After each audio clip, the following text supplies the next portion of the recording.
Assalamualaikum guys, selamat datang ke channel Info Animasi. Info hiburan untuk anda. Jangan menangis cinta. Episod 22, 23 dan 24. Apa yang berlaku selepas kelahiran cinta Ariana? Ada 7 perkara.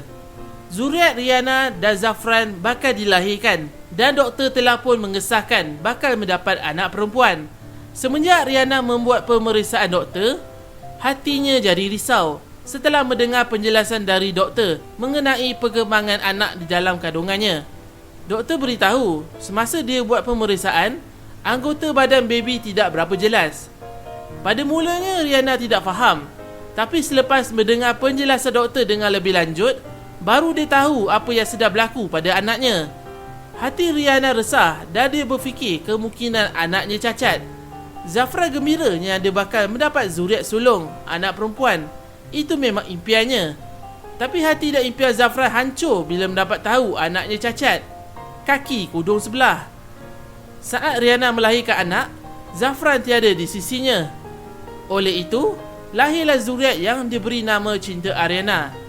Jadi, apa yang berlaku selepas kelahiran cinta Ariana? Yang pertama, ahli keluarga melawat. Pak Nordin, Mak Yang, Datuk Sri Razia dan Datuk Seri Jaafar datang melawat melihat cucu pertama mereka. Mereka gembira saat melihat wajah cinta Ariana, kecuali Mak Yang. Dia tidak boleh terima cucu yang cacat. Dia takut yang dia bakal dibahal mulut orang kampung. Itu perkara yang Mak Yang takutkan. Tapi dia tidak takut melawan kuasa Tuhan. Yang kedua, Zafran munculkan diri. Selepas beberapa jam cinta dilahirkan, Zafran munculkan diri di saat Rihanna mula melelapkan mata kerana keletihan. Kasih sayang Zaf pada Ria tidak akan berubah, tetapi anaknya dia tidak boleh terima. Zaf akan berbincang mengenai perkara itu kemudian.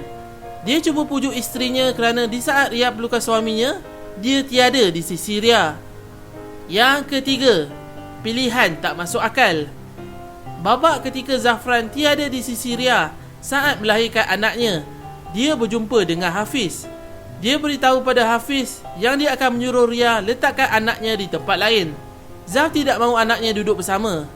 Hafiz sangat marah kerana tergamak dia buat begitu pada darah dagingnya sendiri. Oleh itu, Zafran mengeluarkan kata putus. Kalau Rihanna tidak mahu dengan cakap dia, dia kena buat pilihan, sama ada pilih suaminya atau anak dia. Memang silap besar Zafran nak membeli hati seorang ibu. Yang keempat, reaksi Puan Sabrina dan Nek Tok. Ketika Rihanna melangkah masuk balik ke rumah, Nek Tok memandang tajam ke arah perempuan yang paling dia benci. Dia bertanya, kenapa bawa balik keturunan cacat itu masuk ke rumahnya? Dan dia berkata lagi yang dia takkan terima cicit yang cacat. Perkara ini didengari sendiri oleh Zafran dan Datin Seri Razia. Sedih Rihanna bila mendengarnya. Puan Sabrina pula memaki hamun Rihanna dan dia berkata bahawa Rihanna membawa bala dalam keluarganya. Dia geram Zafran tidak mendengar kata-katanya semasa Zaf mengambil keputusan untuk berkahwin dengan perempuan malang itu. Sabrina risau kalau kawan-kawannya tahu. Mana nak letak mukanya? Ikutkan hati, dia nak campak je budak tu. Biar dia. Yang kelima, cinta Ariana tak secantik orangnya. Ikutkan hati, Zafran tidak mahu anaknya didaftarkan dengan nama cinta Ariana binti Zafran Zahim.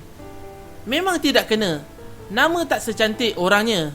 Anak Dina pula bernama Farah Diana. Namanya cantik sepadan dengan rupanya, sempurna. Zafran semakin hari semakin tak tahan melihat kaki kudung anaknya. Sabrina menghasut anaknya supaya bercerai, tapi Zaf tak sanggup berpisah dengan Ria.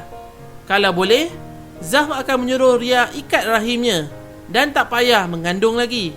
Cukuplah Zaf hidup berdua saja. Yang keenam, Zafran tunjuk perangainya. Semakin hari, semakin menyampah Zafran melihat anaknya yang cacat. Akhirnya Zaf hilang sabar dan tunjuk perangai depan isterinya.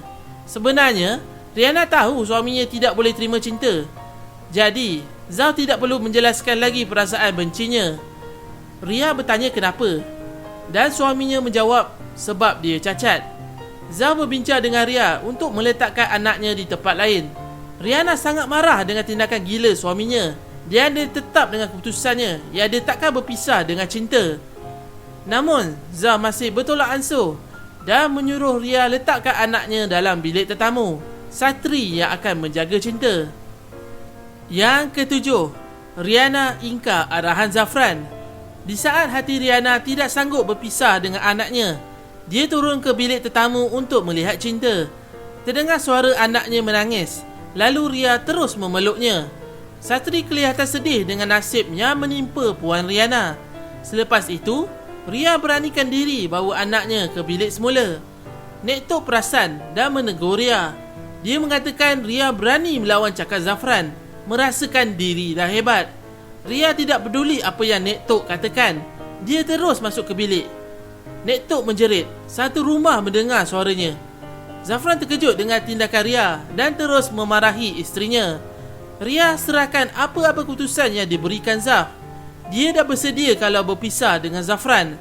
Sabrina pula masuk campur dan terus menghasut anaknya supaya bercerai. Akhirnya, Zafran terpaksa mengalah.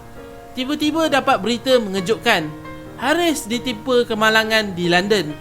Zafran bersiap-siap dan mahu pergi ke sana. Tapi Riana tak nak ikut. Dia hanya mampu berdoa supaya Haris selamat dan cepat sembuh.